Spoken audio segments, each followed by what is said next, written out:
अस्सलाम वालेकुम। देसी फूड फॉर फैमिली। उम्मीद है आप सब खैरियत से होंगे, जहाँ भी रहें खुश रहें, आबाद रहें। अल्लाह ताला आपका दस्तरखान कुशादा रखे, आमीन। आपकी हर मुश्किल में आसानियाँ पैदा करे, आमीन। आज हम बनाने लगे हैं आलू, रस मिसे आलू जिन्हें कहा जाता है, मसाले वाले आलू। उसके लिए हमने आधा किलो आलूओं को इस शक्ल में काट लिया है। के लिए हमने लहसुन की 6 पोथियाँ थी बड़ी बड़ी, वो हमने बारीक चॉप कर काट ली हैं।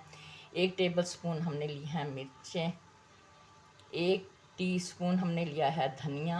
आज ज़रा सा हम स्पाइसी बनाएंगे। 2 टमाटर हैं, ये हरा धनिया है, और ये कलौंजी की 1 चुटकी है, 1 टीस्पून नमक है, और आधा टीस्पून हमने ली है हल्दी। और हमने लिए हैं प्याज, तकरीबन छोटे छोटे हमारे 4 प्याज हैं। और ये हमने ली है दही तकरीबन हमारी आधी प्याली है। हमने अपने कुकर में पानी डालकर पकने के लिए रख दिया था, क्योंकि ये हमने झटपट से तैयार करने वाली रेसिपी है। इसलिए ये हम खड़े मसाले जो हैं, लहसुन जो हमने चॉप किया हुआ था बारीक बारीक, वो भी डाल देंगे इसमें, और अपने प्याज भी डाल देंगे। और अब हम इसे को वेट लगा देंगे। हमने अपना वेट में लगा दिया है। अब ये इसकी सीटी जब हिल जाएगी तो हम 5 मिनट तक अपने मसाले को यानी लहसुन प्याज को पकाएंगे। ये मेरा कुकर मैंने 5 मिनट सीटी हिला ली थी। अब ये टमाटरों को मैं मैश कर लूँगी बीच में, और मैं ये जो अपने मसाले हैं इसके, ये जो हैं, ये मैं इसमें डाल दूँगी। सारे मसाले, स्पाइसी मसाले, ताकि अब इसकी मैं अच्छी तरह से भुनाई करूँगी। अब मसालों को मैं मैश करूँगी इस तरीके से, ताकि प्याज लहसुन अच्छी तरह से बीच में पेस्ट बन जाए, टमाटर का, प्याज का, लहसुन का। अब मैं इसमें डाल रही हूँ 2 छोटी इलायचियाँ, जिनके मैंने मुंह खोल लिए हैं।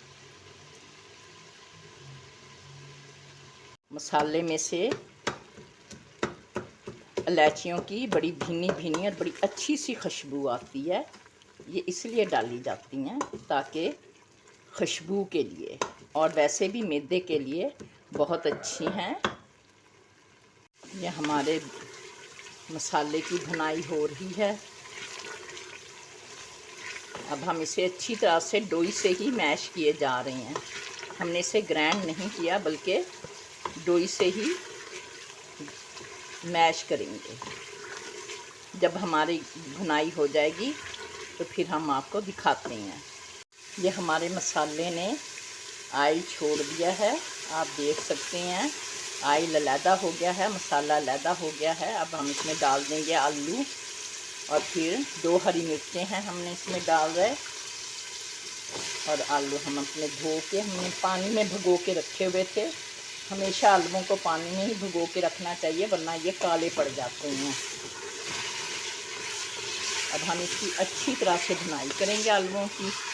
तकरीबन 5 मिनट तक हम भुनाई करेंगे, और फिर इसमें हम डालेंगे दही। हमारे आलूओं की भुनाई हो रही है। हमने मिर्चों के अंदर टक नहीं लगाया, क्योंकि हमने वैसे ही ज़्यादा मिर्चें डाली थी। ये हमने खुशबू मिर्चों की बहुत अच्छी होती है जब आप खाने में डालते हैं। यह हमारी आलूओं की भुनाई होते हुए 5 से 7 मिनट हो चुके हैं। अब इनका जो पानी आलूओं का निकला था वो भी ख़त्म हो चुका है। इस पॉइंट पे हम डालेंगे इसमें दही को हमने फेंट लिया था। अब हम दही डाल के इसकी भुनाई करेंगे। जब ये भी मसाले में घुल जाएगी तो फिर आपको इसमें हम पानी डालेंगे। ये अब हमारे आलूओं में ने भी ऑयल छोड़ दिया है। अब आप देख सकते हैं इसकी भी भुनाई हो चुकी है। अब आपने जितनी भी ग्रेवी रखनी है, आप उतना पानी डाल दें।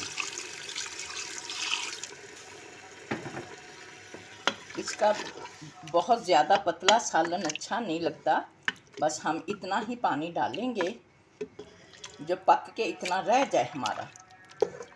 इसमें हम थोड़ा सा और पानी ऐड करेंगे। बस ये हमने तकरीबन लगभग 4 गिलास हमने डाल दिए हैं। अब ये पकेगा, ज़ाहिरी बात है आलू भी गलेंगे हमारे, क्योंकि दही डाली हुई है इसलिए ज़रा आलू सख्त होते हैं, इसलिए ये तकरीबन इन्हें 15 मिनट हमें कुक करना पड़ेगा। ये आलू हमारे पक कर तैयार हैं। ये हमने इतना शोरबा इनका लगाया है। अब हम इसमें थोड़े से डाल देंगे हरा धनिया। अब हम अपना चूल्हा बंद कर रहे हैं। हमारे आलू पक कर तैयार हैं। बड़े झटपट पक जाते हैं ये आलू। जल्दी से कुकर में आप मसाला गला के अच्छी तरह से आप पका सकते हैं। जायका भी बहुत अच्छा होता है इनका। अगर हमारी रेसिपी अच्छी लगे लाइक करें, सब्सक्राइब करें, शेयर करें। अल्लाह आपका दस्तरखान कुशादा रखे, आमीन। जहाँ भी रहें खुश रहें, आबाद रहें। अल्लाह हाफिज़।